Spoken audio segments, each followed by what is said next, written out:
حول ولا قوة إلا بالله العلي العظيم. أعوذ بالله من الشيطان الرجيم. بسم الله الرحمن الرحيم. الحمد لله الذي هدانا لهذا وما كنا لنهتدي لولا أن هدانا الله. لقد جاءت رسل ربنا بالحق ثم الصلاة والسلام على سيد الأنبياء والمرسلين خاتم النبيين حبيب إله العالمين سيدنا ومولانا بالقاسم محمد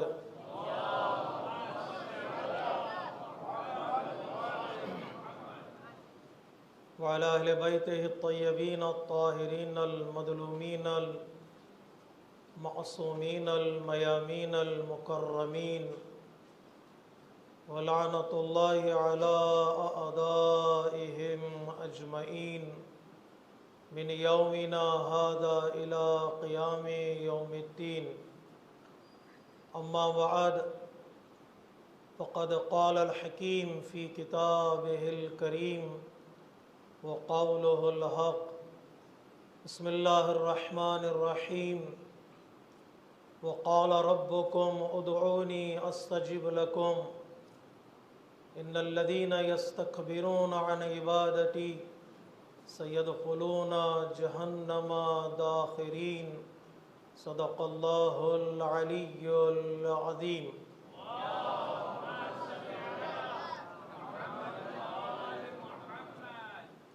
عزیزان محترم،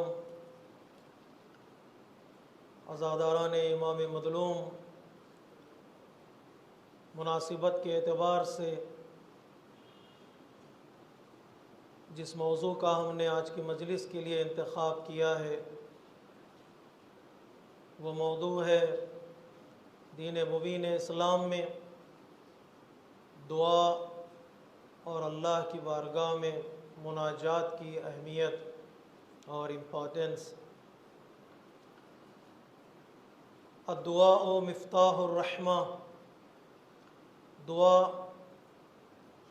رحمت کی چابی ہے. الدعاء مصباح الظلمہ، دعا اندھیروں میں تاریکیوں میں چراغ کا نام ہے. الدعاء نور السماوات والارض، دعا زمین اور آسمان میں نور اور لائٹ کا نام ہے. الدعاء مخ العبادہ، دعا عبادتوں کی جان اور عبادتوں کی روح اور عبادتوں کا نیوکلیس ہے. الدعاء عمود الدین، دعا دین کا ایک مضبوط اور اسٹرانگ پلر ہے.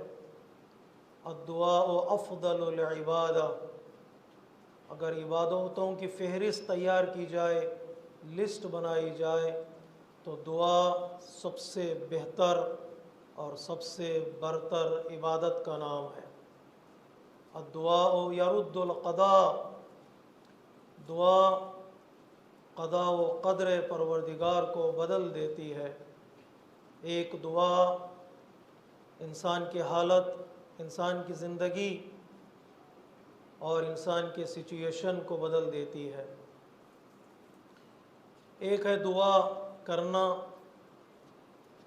اور دوسرے ہے دعا مانگنا اور تیسرے ہے ایسا کام کرنا جس کی وجہ سے خود بخود انسان کو دعا ملے، یعنی دعا کمانا. دعا کرنے کی جہاں تک تو الحمدللہ ہمارے کلچر میں اور ہماری کمیونٹی میں دعا کرنے کی عادت ہے. عام دنوں میں دعا کریں یا نہ کریں، شب چہارشنبہ، شب جمعہ یا صبح جمعہ عام طور پر ہم نے اپنے آپ کو دعاؤں میں مصروف رکھتے ہیں، دعا پڑھتے ہیں اور احیاناً دعا سن بھی لیا کرتے ہیں. اور اس سے زیادہ جس چیز میں ہم ایکسپرٹ ہیں وہ ہے دعا مانگنے اور دعا چاہنے میں۔ جو بھی ملاقات کسی مومن سے ہوتی ہے، کسی دوست سے ہوتی ہے، ہم سینے پر ہاتھ رکھ کر کہتے ہیں التماس دعا۔ جو حج پہ جاتا ہے، جو عمرے پہ جاتا ہے، جو زیارتوں پہ جاتا ہے اور جو ملاقات کرتا ہے، نماز ختم ہوتی ہے، مصافحہ کرتا ہے تو دعا مانگ لیتا ہے ان سے کہ دعا کرنا۔ اس میں ہم بہت ایکسپرٹ ہیں۔ دعا کریں نہ کریں، دعا مانگیں گے ضرور۔ اس سے بہتر جو مرحلہ ہے، جو مقام ہے دعا کرنے اور دعا مانگنے سے زیادہ، ایسا کام کرنا جس کی وجہ سے لوگوں کے دل سے ہمارے لیے دعا نکلے۔ اس لیے کسی بزرگ کا ایک خوبصورت جملہ ہے، اور وہ جملہ در حقیقت آج کی مجلس کا میرے لیے اور آپ کے لیے تحفہ ہے۔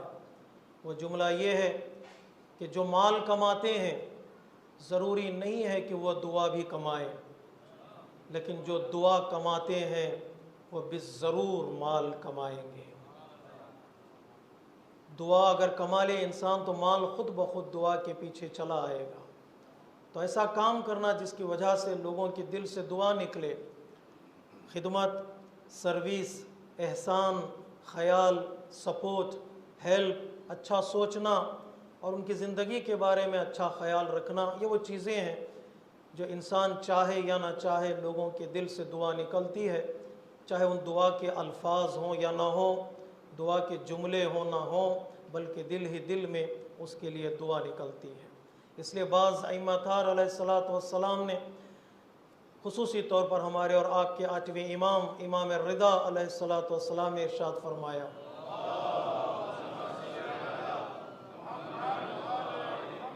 ایک سوال کے جواب میں آپ نے خود سوال کیا لوگوں سے کہ تم بتاؤ انبیاء کا اسلحہ کیا ہے، انبیاء کا ویپن کیا ہے؟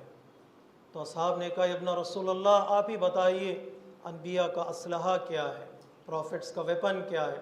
آپ نے فرمایا الدعاء سلاح الانبیاء، دعا انبیاء کا اسلحہ ہے، دعا انبیاء کا ویپن ہے۔ اور اسلحہ کو اگر وسیلہ سمجھے، اسلحہ کو اگر انسان ذریعہ سمجھے تو انسان کہیں بھی بیٹھ کر دعا کر سکتا ہے، گھر میں بیٹھے، مسجد میں بیٹھے، امام بارگاہ میں بیٹھے دعا کرے، تو یہ دعا کو اسلحہ بے معنی وسیلہ ہے۔ لیکن اگر اسلحے کو بے معنی ویپن کے طور پر ترجمہ کرے، جو کیا جانا چاہیے وہ یہ کہ دعا ایک ویپن ہے، ایک اسلحہ ہے، اور اسلحہ استعمال کرنا پڑتا ہے، کرنا نہیں پڑتا۔ اسلحہ ویپن شو کرنے والی چیز نہیں ہے، اسلحہ کہنے والی چیز نہیں ہے، اس کا استعمال کرنا پڑتا ہے۔ گویا امام یہ بتا رہے ہیں دعا ایک ایسا ذریعہ ہے، ایسا اسلحہ ہے کہ انسان مشکلات کے مقابل میں، پریشانیوں کے مقابل میں، دشمنوں کے مقابل میں، بیماریوں کے مقابل میں اس کا استعمال کرے۔ یعنی جو سچویشنز کے اعتبار سے انسان دعا کو ڈھالنے کی کوشش کرے۔ کبھی نیام سے تلوار نکالنا دعا ہے اور کبھی نیام میں تلوار رکھنا دعا ہے۔ تو سچویشن کے اعتبار سے اپنے آپ کو پیش کرنے کا نام دعا ہے۔ تو یہ دعا مومن کی پہچان ہے، مومن کا اسلحہ ہے، مومن کا ایک تنہا اور اکیلا ہتھیار ہے جو مومن کے ہاتھ میں موجود ہے۔ اللہ تبارک و تعالیٰ کچھ نعمتیں اللہ نے عام کر دی ہیں، سب کے لیے ہیں، دنیا میں جتنے انسان ہیں سب کے لیے اللہ کی وہ نعمتیں ہیں، وہ برکتیں ہیں، جیسے بارش کا نازل ہونا، اور اسی طرح سے اولاد کا ہونا، تندرستی، صحت، ہواؤں کا چلنا، یہ وہ چیزیں ہیں جو پروردگار عالم نے سب کے لیے دے رکھی ہیں، چاہے مومن ہو یا کافر ہو، جتنے لوگ دنیا میں ہیں سب کے لیے وہ نعمتیں ہیں۔ اللہ رحمان الدنیا ہے۔ لیکن کچھ ایسی نعمتیں ہیں جو پروردگار عالم نے مخصوص مومنوں کے لیے رکھی ہیں۔ جو مومن ہوتے ہیں اللہ تبارک و تعالی رحیم المؤمنین ہے، وہ مومنین کے لیے رحیم ہے۔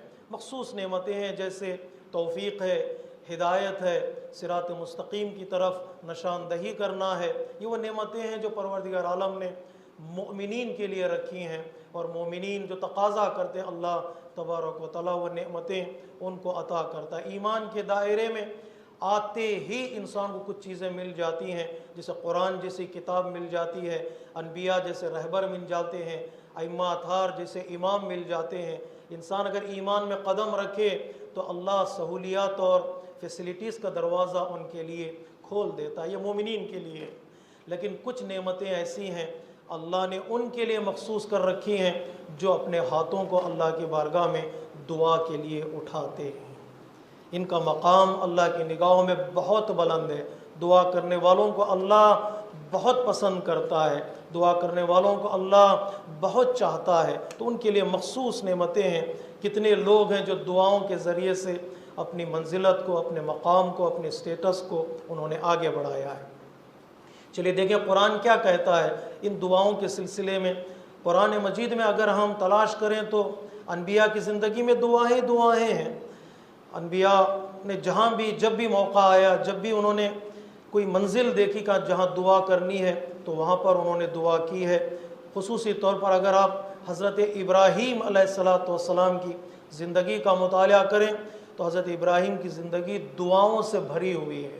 25 سے زیادہ دعائیں قرآن مجید میں حضرت ابراہیم علیہ السلام سے منسوب ہیں، بس زبان حضرت ابراہیم علیہ السلام وہ دعائیں نقل کی گئی ہیں۔ خصوصی طور پر خانہ کعبہ کی تعمیر کرنے کے بعد، خانہ کعبہ کو تیار کرنے کے بعد، خانہ کعبہ کو بنانے کے بعد حضرت اسماعیل کے ساتھ حضرت ابراہیم نے ہاتھوں کو بلند کر کے کہا ربنا تقبل منا انک انت السمیع العلیم۔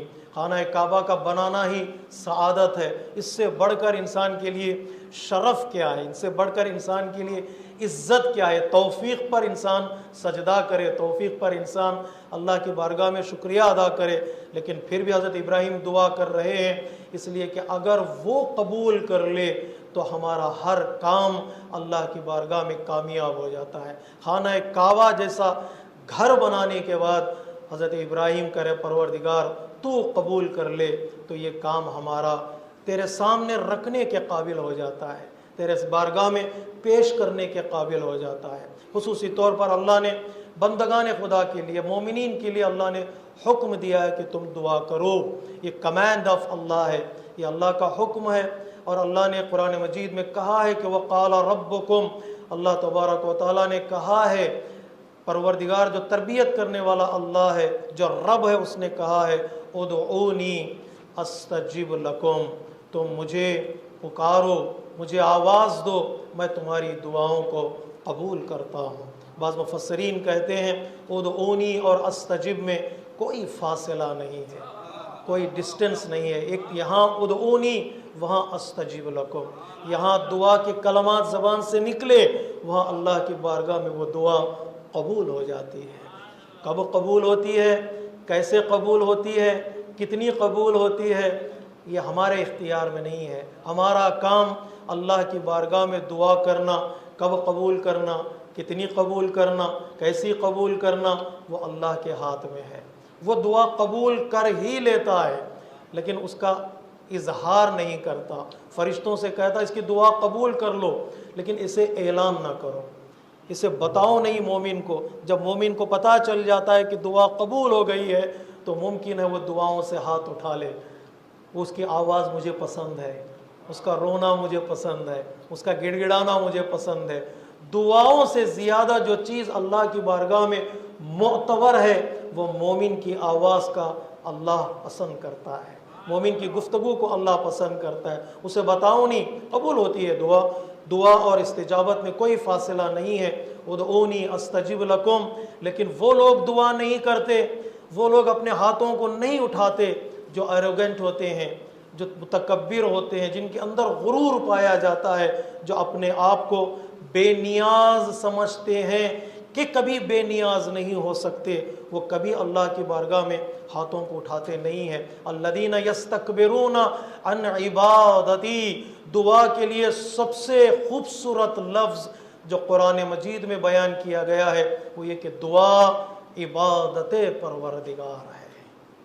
دعا یعنی اللہ کی ورشپ کرنا، اللہ کے آگے سر تسلیم خم کرنا۔ دعا یعنی عبادت ہے، دعا انکساری اور ہمبلنس کی نشانی ہے۔ دعا وہی کرتے ہیں جن کا دل نرم ہوتا ہے، دعا وہی کرتے ہیں جو اللہ کو قادر مطلق مانتے ہیں، دعا وہی کرتے ہیں جو اللہ کو اختیار والا سمجھتے ہیں، لیکن وہ دعا نہیں کرتے جو خود کو قابل سمجھتے ہیں اور متکبر اور مغرور ہو جاتے ہیں۔ جو لوگ اس نیت کے ساتھ دعا کے لیے ہاتھ نہیں اٹھاتے، اللہ تبارک و تعالیٰ ان کا ٹھکانہ جہنم قرار دیتا ہے۔ دعا سے دوری یعنی اللہ کی بے احترامی ہے، نعوذ باللہ۔ دعا سے دوری یعنی اللہ کو قادر نہ سمجھنا، اللہ کو خالق نہ سمجھنا، اللہ کو رازق نہ سمجھنا۔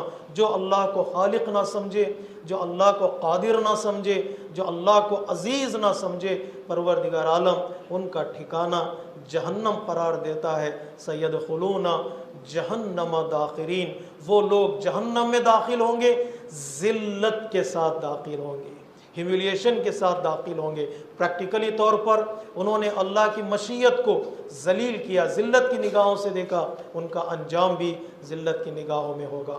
یہ اللہ تبارک و تعالیٰ نے قرآن مجید میں اشارہ کیا ہے۔ دوسری آیت کریمہ، پوری توجہ چاہتا ہوں میرے عزیزو، ایک منزل تک پہنچیں گے مختصر وقت میں۔ دوسری آیت کریمہ میں اللہ تبارک و تعالیٰ اللہ کی بارگاہ میں اللہ جس بندے پر توجہ کرتا ہے، اللہ جس بندے پر نگاہ رحمت ڈالتا ہے، ایک ہے ہمارا اللہ کی طرف دیکھنا، ایک ہے اللہ کا ہماری طرف دیکھنا۔ یہ کمال یہ ہے کہ وہ ہماری طرف دیکھے، کمال یہ کہ اس کی ایک نظر ہم پر پڑ جائے، کمال یہ ہے کہ اس کی ایک نگاہ ہم پر پڑے، نگاہ رحمت، نگاہ رافت، نگاہ محبت، وہ ہمیں دیکھ لے تو ہماری زندگی کامیاب ہو جاتی ہے۔ ہمارا دامن گناہوں سے بھرا ہوا ہے، خطاؤں سے بھرا ہوا ہے، اس کے باوجود کہ ہم گناہ گار ہیں، ہم خطا کار ہیں، اللہ تبارک و تعالیٰ قرآن مجید میں کہتا ہے وَقُلْ مَا يَعْبَأُ بِكُمْ رَبِّي لَوْلَا دُعَاؤُكُمْ۔ تمہارے پاس ہے کیا چیز کہ اللہ تمہیں دیکھے؟ تمہارے پاس ہے کہ ہمارے پاس، معذرت چاہتا ہوں، ہمارے پاس ہے کیا چیز کہ اللہ ہم پر نگاہ رحمت ڈالے؟ وہ پکارتا رہا، ہم بھاگتے رہے، وہ بلاتا رہا، ہم آئے نہیں، وہ عطا کرتا رہا، ہمیں شکریہ ادا نہیں کیا، ہم دعائیں کرتے رہے، سجدے نہیں کیے، مانگتے رہے، عبادتیں نہیں کی۔ کیا ہے ہمارے پاس اللہ کی بارگاہ میں دینے کے لیے؟ کیا ہے ہمارے پاس اللہ کی بارگاہ میں دینے کے لیے؟ دعا افتتاح میں یہی تو کہتے ہیں پروردگار تو محبت کرتا رہا، ہم دشمنی کرتے رہے، تو محبت کرتا رہا، ہم دشمنی کرتے رہے، تو عطا کرتا رہا، ہم نے تیری بارگاہ سے دوری اختیار کر لی، تو بلاتا رہا، ہم بھاگتے رہے۔ ہمارے پاس ہے کیا چیز؟ قرآن کہتا اگر، پوری توجہ چاہتا ہوں میرے عزیزو، اس کے بعد ایک دعا بیٹھے بیٹھے ضرور کر لیں اپنی زندگی کے لیے، جو بھی آپ کا منشا ہے، جو بھی آپ کا ارادہ ہے، جو بھی آپ کا ارمان ہے۔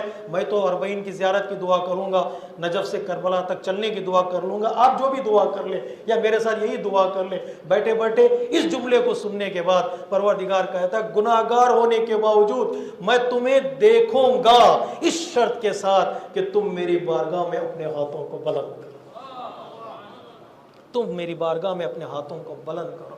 اگر دعا نہ ہوتی تو اللہ کی رحمت کی نگاہ بھی بندوں پر کبھی نہ ہوتی، چونکہ بندہ ہاتھ اٹھا لیتا ہے، رحمت پروردگار کو جوش آ جاتا ہے، رحمت پروردگار جوش میں آ جاتی ہے، میرے بندے نے اپنے ہاتھوں کو بلند کیا ہے۔ پروردگار ہم سب کو اس سال 40 کربلا جانا نصیب کرے۔ سب مل کے صلوات پڑھی محمد و آل محمد۔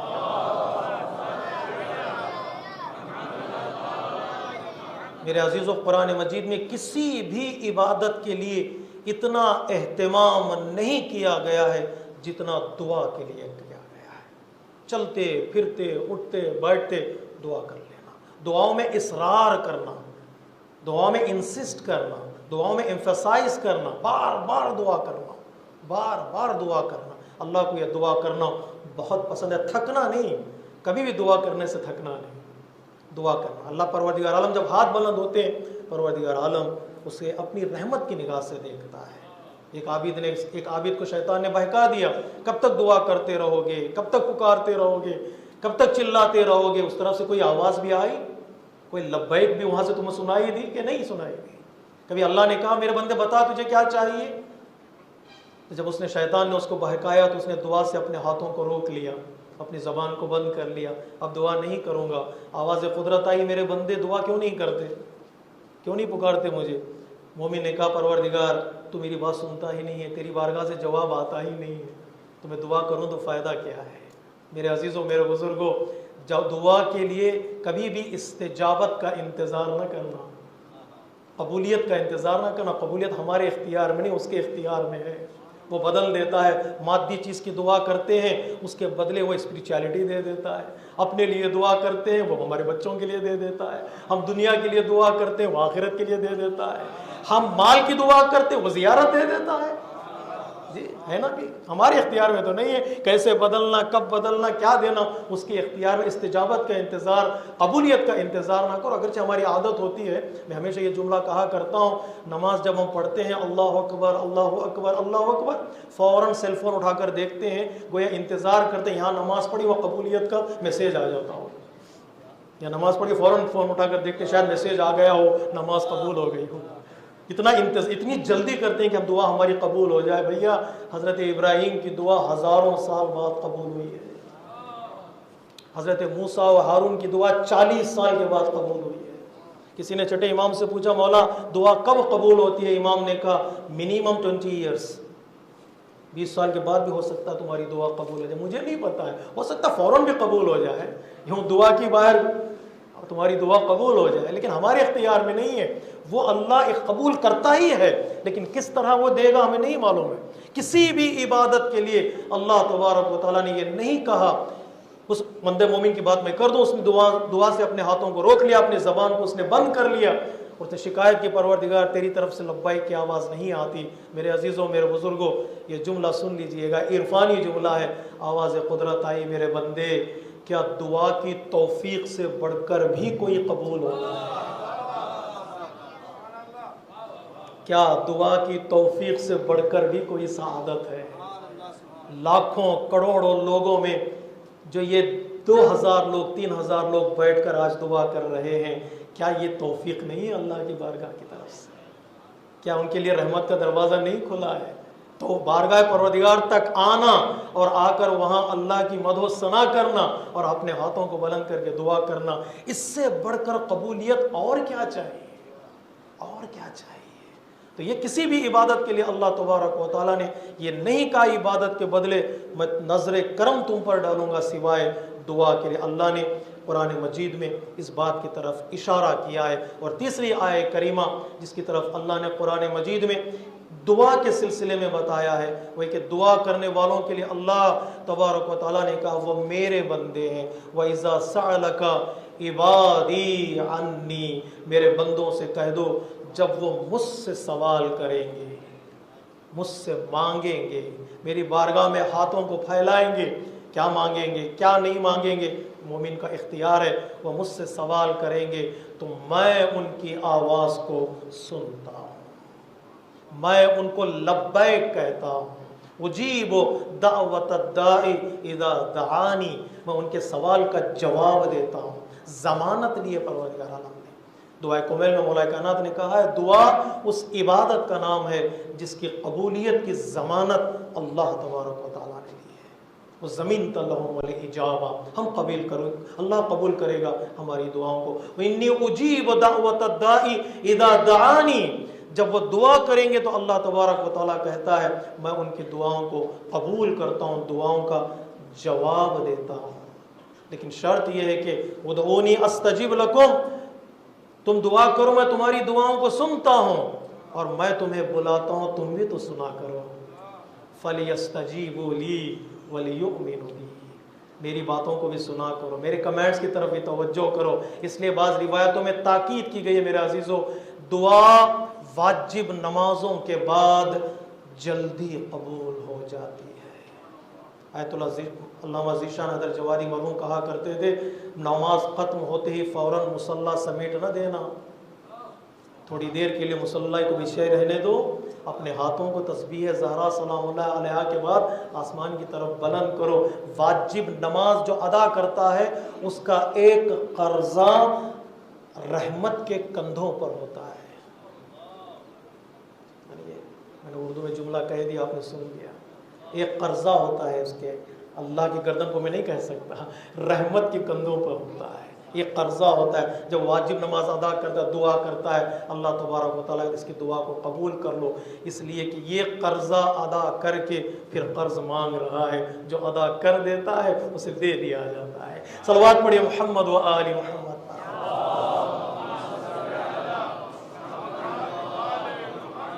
اور دعا جب کرتے ہیں اللہ کی استجابت کرتے ہیں. دعا کریں فَلْيُؤْمِنُوا بِي، میں وہ ایمان رکھیں، بھروسہ رکھیں اللہ پر اطمینان رکھیں، ٹرسٹ کریں، توکل کریں.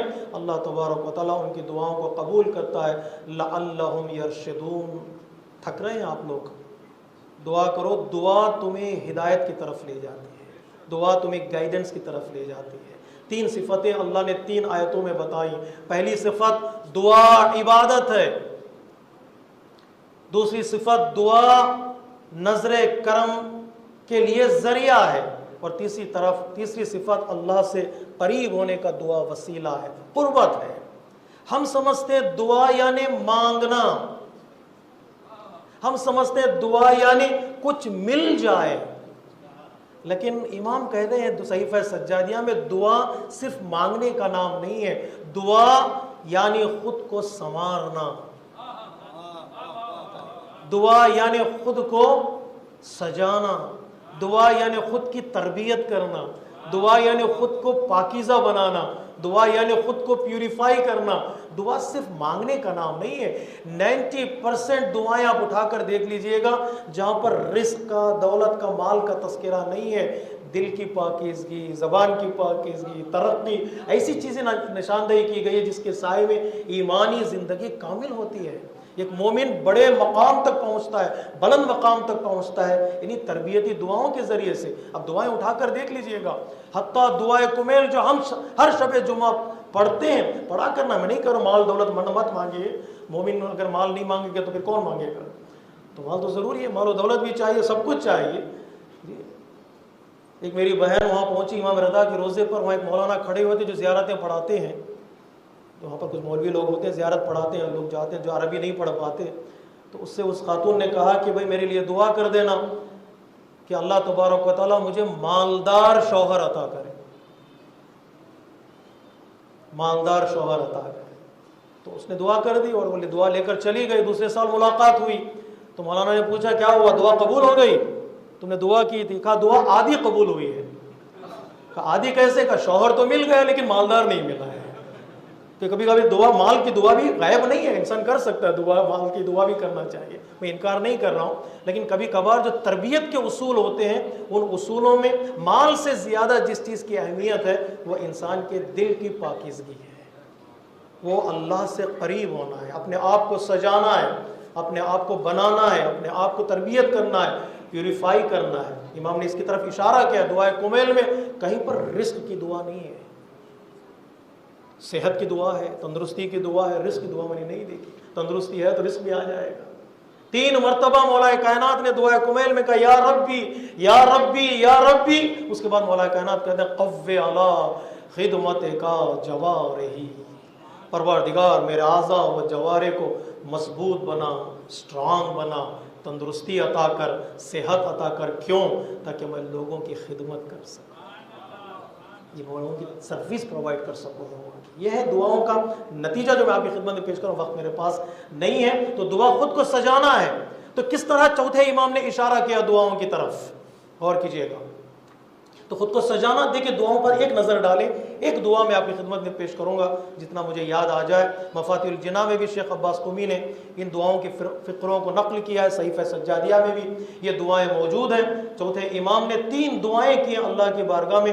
وہ دعائیں دیکھیے گا جس سے انسان کی شخصیت بنتی ہے، پرسنالٹی بنتی ہے. کیا دعا کر رہے ہیں امام؟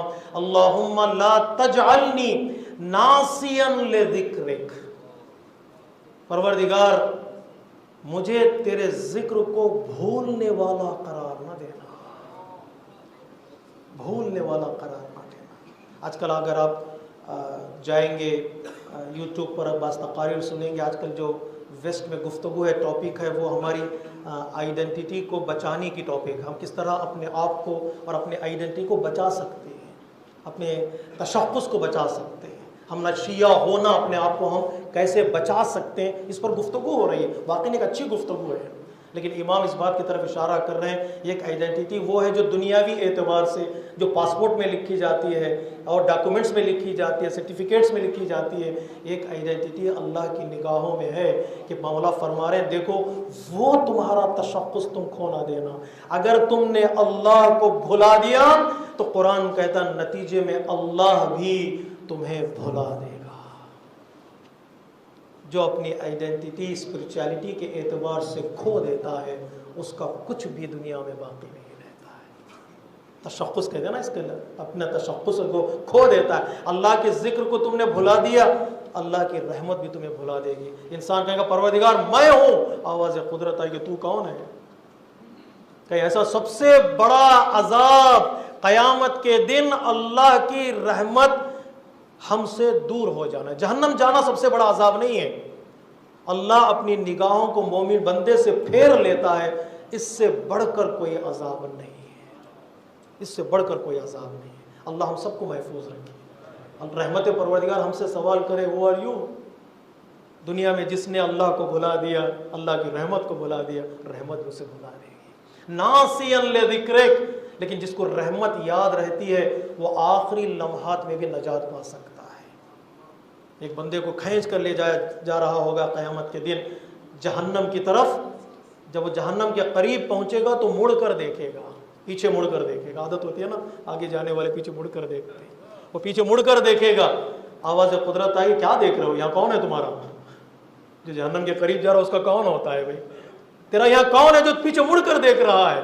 وہ بندہ کہتا پروردگار مجھ سے کہا گیا تھا دنیا میں اللہ کی رحمت ہر طرف پھیلی ہوئی ہے, میں مڑ کر دیکھ رہا ہوں کہیں اللہ کی رحمت یہاں تو نہیں ہے. آواز قدرت آئے گی چونکہ یہ میری رحمت کو عالم میں آخرت میں بھی ڈھونڈ رہا ہے, اس رحمت کے صدقے میں اسے نجات دے دو. رحمت یاد رہے, ذکر پروردگار یاد رہے. جو اللہ کی ذکر کو بھلا دیتا وہ بھلا دیا جائے گا, وہ بھلا دیا گیا تو گیا دنیا اور آخرت میں. لیکن دوسری دعا دیکھیں گے امام فرماتے ہیں اللہم لا تجعلنی ناسیا لذکرک, اللہم لا تجعلنی غافلا لاحسانک. پروردگار جو تو نے ہم پر احسان کیا ہے اس سے ہم غافل نہ ہو جائیں, اور مانگنے سے پہلے جو ہے اس کے لیے سجدے کیا کرو. جو اور چاہیے تو جو ہے اس کا تو خیال کرو. کتنی نعمتیں ہمارے پاس ہیں, کتنے اللہ کے انعامات ہمارے پاس ہیں, احسانات ہمارے پاس ہیں, اور ان کا ایک شکریہ ادا کرو. کیا اہل بیت کی محبت احسان پروردگار ہم پر نہیں ہے؟ کیا اہل بیت کا عشق جو ہمارے دلوں میں ہے کیا یہ نعمت نہیں ہے؟ کیا یہ رحمت پروردگار عالم نہیں ہے؟ کیا اس پر ایک سجدہ شکر بجا لانا ہماری ذمہ داری نہیں ہے؟ اور چاہیے جو ہے اس کے لیے تو سجدہ کرو, جو ہے اس کے لیے تو کہو الحمدللہ رب العالمین. کتنی نعمتیں ہمارے پاس ہیں جن کا شکر ابھی باقی ہے, ابھی باقی ہے. چوتھے امام جا رہے تھے سوار ہو کر, راستے میں آپ گھوڑے سے نیچے اترے, زمین پر آپ نے سجدہ کیا. اصحاب نے پوچھا مولا چلتے چلتے سجدہ, گھر جاتے سجدہ کرتے, مسجد میں پہنچ جاتے سجدہ کرتے, یہ بیابان میں اس ڈیزرٹ میں سجدہ کرنے کا مقصد کیا ہے؟ امام نے فرمایا ابھی میں جا رہا تھا تو اللہ کی ایک نعمت یاد آ گئی, جب نعمت یاد آئے تو سجدہ کرو, نعمت یاد آئے تو سجدہ کرو. یوں ہی آدمی سید الساجدین یا سجاد نہیں بن جاتا.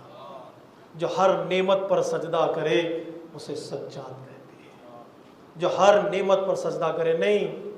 انبیاء اور اولیاء میں فرق صرف اتنا ہے کہ انہوں نے صبر کیا بلاؤں پر, انہوں نے شکر کیا ہے مصیبتوں پر. جو مصیبت پر بھی سجدہ کرے اسے سجاد کہتے ہیں. آسان ہے نعمتوں پر سجدہ کرنا, مصیبتوں پر سجدہ کیا ہے. ابھی آن لائن مجلس تھی تو میں اشارہ کر رہا تھا, یہ جملہ جو سن رہے ہیں ان کے لیے ریپیٹڈ ہوگا لیکن سن لیجئے گا کہ جو مصیبتوں پر سجدہ کرے. عصر عاشور قیامت کا منظر تھا, زمین کو زلزلے آ رہے تھے, آسمان سے خون کی بارش ہو رہی تھی، سمندروں کا پانی اچھل رہا تھا، چاروں طرف سیاہ آندھیاں چل رہی تھی، دنیا تمام تھی اور تمام ہو جانا بھی چاہیے تھا۔ جس دنیا میں حسین جیسا انسان نہ ہو اس دنیا میں لذت ہی کیا باقی رہے، تمام ہو جانا چاہیے تھا۔ اس ہلتی ہوئی زمین کو، چلتی ہوئی آندھیوں کو کسی نے روکا ہے تو سید سجاد نے اپنے ایک سجدے سے روکا ہے، ایک سجدے سے روکا ہے۔ لا تجعلنی غافلا لاحسانک، پروردگار ہمیں غافل نہ بنانا تیرے احسان سے۔ سجدے کریں، نعمت بہت بڑی نعمت ہے۔ آپ کا اس امام بارگاہ تک آ جانا، چوتھے امام کو یاد کرنا، میں سمجھتا ہوں یہ بہت بڑی نعمت ہے آج کے شب کے لیے، بہت بڑی نعمت ہے۔ ایک اللہ کی بارگاہ میں شکر ادا کریں۔ ولا تجعلنی آیسا من اجابتک، پروردگار دعا قبول نہیں ہو رہی ہے یہ سوچ کر کہیں میں مایوس نہ ہو جاؤں۔ مایوسی کفر ہے، مایوسی شرک ہے، مایوسی اللہ بندے کو اللہ سے دور کر دیتی ہے۔ اپنی امید کو باقی رکھو، دعاؤں کا فلسفہ ہی امید کو باقی رکھنا ہے، وہ ہوپ کو باقی رکھنا ہے۔ وہ قبول کرے گا، وہ بدلے گا، حالات کو بدلے گا، اس لیے کہ بدلنے کی طاقت صرف اس کے ہاتھ میں ہے۔ یا مدبر اللیل والنہار، یا محول الحول والحوال، حول حالنا الی احسن الحال۔ آج کی شب مولا ہم آپ کا وسیلہ لے کر اللہ کی بارگاہ میں آئے ہیں۔ چوتھے امام کا وسیلہ بہت جلد اللہ کی بارگاہ میں قبول ہوتا ہے، اس لیے کہ اس نے بڑے دکھ دیکھے، بڑی مصیبتیں دیکھی ہیں۔ آسان نہیں ہے اس امام کربلا کے بعد، علماء کرام تشریف فرما ہے، معذرت چاہتے ہوئے جملہ کہہ دوں، کربلا کے بعد زندہ رہنا مشکل تھا۔ کربلا کے بعد زندہ رہنا مشکل تھا۔ 2 موتیں ہوئی ہیں کربلا کے بعد مصائب کو سہنے اور دیکھنے کے بعد، ایک کا نام ہے سکینہ اور ایک کا نام ہے رباط۔ 2 موتیں ہوئی ہیں، ان پر تعزیہ نہیں بس کربلا کے واقعے کے بعد، ایسا نہیں کہ ان کو زہر دیا گیا اور تلوار سے مارا گیا، نہیں، مصیبتوں کو سہتے سہتے سکینہ مر گئی، مصیبتوں کو سوچتے سوچتے رباط مر گئی۔ کربلا کے بعد زندہ رہنا مشکل تھا، اور ایسے موقع پر سید سجاد زندہ ہے۔ ظلم کہتا تھا کرو آہ کہ جل جائے جہاں، صبر کہتا تھا نہیں سید سجاد نہیں۔ ان کا کام بدعا کرنا نہیں تھا، ان کا کام لوگوں کی ہدایت کرنا تھا۔ دعاؤں جیسی بہترین نعمت ہمیں سید سجاد نے عطا کی۔ 2 طریقوں سے دین کی تبلیغ کیا آپ نے، انشاءاللہ کبھی اور گفتگو کریں گے، ایک عزا کے ذریعے، دوسرے دعا کے ذریعے سے۔ آنکھ میں آنسو لب پر دعا۔ سید سجاد کا اگر کوئی مجھ سے کہے کہ تصویر بنائے ذہن میں، تو یہ تصویر یہ بنتی ہے، آنکھ میں آنسو ہے زبان پر یا حسین ہے۔ یہ سید سجاد کی زندگی کا خلاصہ ہے۔ عزاداری آج جو ہم برپا کرتے ہیں یہ بہت آسان ہے، جماعت نے اعلان کر دیا اور ہم آ گئے اور یہاں پر بیٹھے، یا حسین کہیں گے عزاداری برپا کریں گے، چلے جائیں گے۔ عملی طور پر پریکٹیکل عزاداری کسے کہتے ہیں، اس کا سبق اگر کسی نے سکھایا ہے تو سید سجاد نے سکھایا ہے۔ پریکٹیکل عزاداری کسے کہتے ہیں؟ اللہ اکبر۔ مدینے کی گلی میں آپ جا رہے تھے، ایک قصاب کو دیکھا جو حیوان ذبح کر رہا تھا، امام رک گئے، قصاب سے کہا رک جاؤ، ذبح کرنے سے پہلے میرے سوال کا جواب دینا۔ اس نے پوچھا مولا کیا سوال ہے؟ کہ اتنا بتاؤ، کیا تم حیوان کو ذبح کرنے سے پہلے سے پانی پلاتے ہو؟ اس نے کہا ہاں مولا ہم پانی پلاتے ہیں۔ یہ پریکٹیکل عزاداری ہے۔ جو یہ جملہ آپ نے سنا، کربلا کا رخ کیا، ہائے میرا بابا، لوگ حیوانوں کو پانی پلاتے ہیں اور میرا بابا پیاسا شہید کرتے ہیں، میرا بابا پیاسا شہید۔ لوگ آئے چوتھے امام کو اپنے گھر بلانے کے لیے، مولا گھر میں شادی کی تقریب ہے، جو شروعات شادی کی رسم یہاں پر ہے، مولا شادی کی تقریب ہے، ہمارے گھر آئی ہے۔ امام نے فرمایا کربلا کے بعد ہمارا دل خوشی منانے کے لیے نہیں چاہتا، تیار نہیں ہے، ہاں ایک شرط کے ساتھ میں آؤں گا۔ دیکھو اس مجلس میں مصائب شہداء کربلا بیان بعنوان مجلس ہو تو امام آئیں گے۔ امام نے پریکٹیکل عزاداری، امام اس گھر پہنچ جاتے تھے جہاں علی اکبر کے مصائب پڑھے جاتے تھے، جہاں امام وہاں پہنچ جاتے تھے جہاں پر شہداء کربلا کے مصائب اشعار میں پڑھا کرتے تھے، امام پہنچ جاتے ہیں۔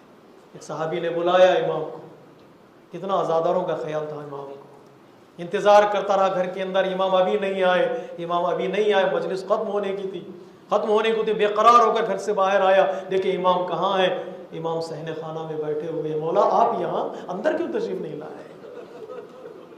امام نے فرمایا عزاداروں سے گھر بھرا ہوا تھا، میں نہیں چاہتا تھا کہ میری وجہ سے کسی عزادار کو تکلیف۔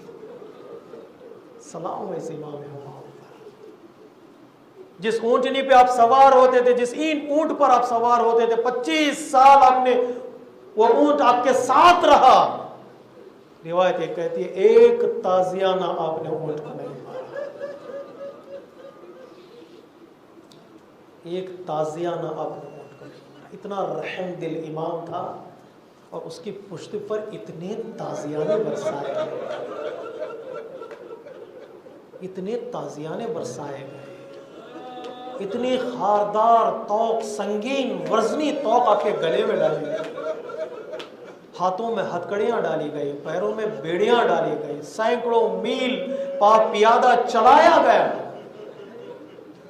گردن زخمی، ہاتھ کی کلائیاں زخمی، پیر زخمی، پیروں میں آبلے، پشت زخمی تازیانوں سے۔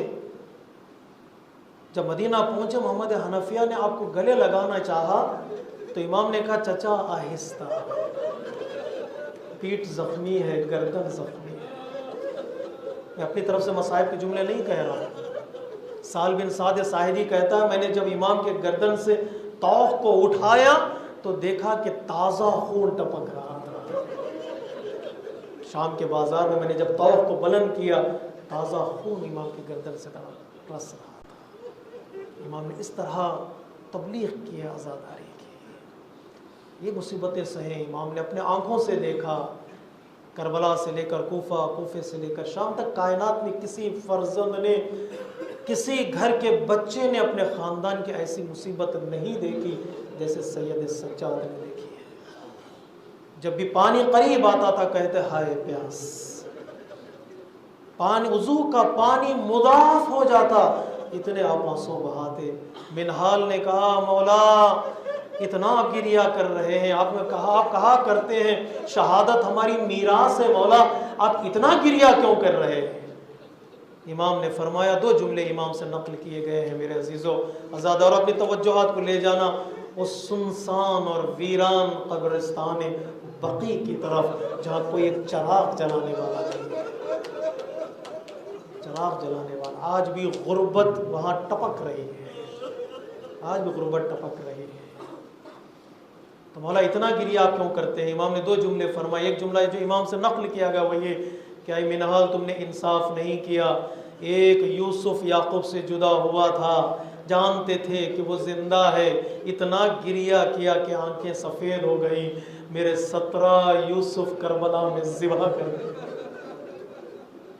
تو اسے انصاف نہیں کیا، آنکھوں سے آنسو بہتے 17 یوسف کو ذبح کر دیا گیا۔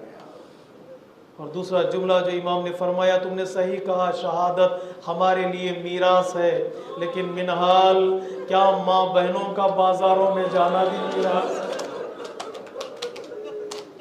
منہال کیا پھوپھیوں کا بازار میں جانا بھی میراث ہے؟ جب بھی کوئی سوال کرتا مولا سب سے زیادہ مصیبت کہاں گزری ہے، تو امام 3 مرتبہ یہ لفظ دہراتے اور آنکھوں سے آنسو نکل پڑتے، ہائے الشام، الشام اور الشام، ایک بازار شام، ایک دربار شام اور ایک زندان شام۔ اتنی مصیبتیں اٹھانے والا امام، اتنی پریشانیاں دیکھنے والا امام، اپنے آنکھوں سے مصیبتوں کو دیکھنے والا امام، تازیانوں کے زخم سہنے والا امام، توقوں زنجیروں سلاسل پہن کر سینکڑوں میل چلنے والا امام، اپنی بہن کی آوازوں کو رونے کی سننے والا امام، نہیں اپنے باپ کو اپنے ہاتھوں، باپ کے بدن کے ٹکڑوں کو اپنے ہاتھوں سے قبر میں رکھنے والا امام، اپنی بہن کو قبر میں اتارنے والا امام، اس کو زہر دینے کی ضرورت نہ تھی، ارے وہ یوں ہی دنیا سے روتا روتا چلا جاتا، لیکن ظالموں کو معلوم تھا یہ روتا رہے گا تو انقلاب برپا ہوگا، عزاداری انقلاب کا پیش خیمہ نہ بن جائے۔ ارے امام کو زہر دیا گیا، پانچویں امام قریب آئے، عجب نہیں جب غسل دینے لگے چوتھے امام نے کربلا کا رخ کیا ہو، بابا مجھے معاف کرنا، جوان بیٹا زندہ تھا لیکن آپ کے بدن کو نہ غسل دے سکا نہ کفن۔